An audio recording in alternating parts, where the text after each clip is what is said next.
Hello বন্ধুরা, I am Soumi. আমার একটা নতুন ভিডিওতে তোমাদের সকলকে স্বাগত জানাই। সকলে কেমন আছো? আশা করছি সবাই খুব ভালো আছো।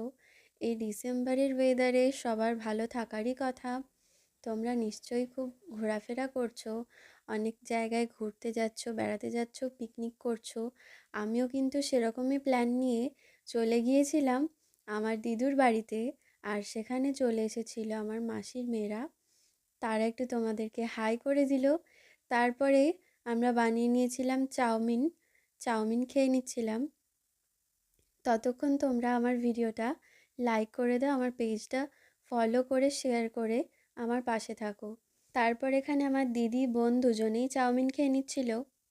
তারপরেই বানানো হচ্ছিল ফুলকপির পকোড়া।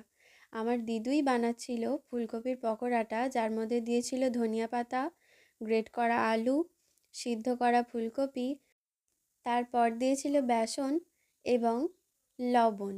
আর কিছুই দেওয়া হয়নি এর মধ্যে বিশেষ। এই কটা জিনিস দিয়ে কিন্তু এই পকোড়াটা বানানো হয়েছিল।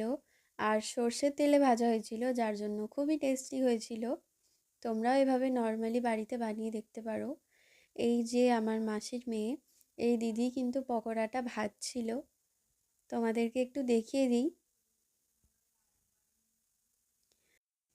এই শীতের সিজনে বাড়িতে কিন্তু রং বেরঙের সবজি আসে, যেগুলো দিয়ে বিভিন্ন রকমের রান্না করা যায়। যাই হোক, আজকের মতো ভিডিওটা এই পর্যন্তই। দেখা হচ্ছে পরবর্তী কোনো ভিডিওয়। আজকের মতো টাটা, বাই।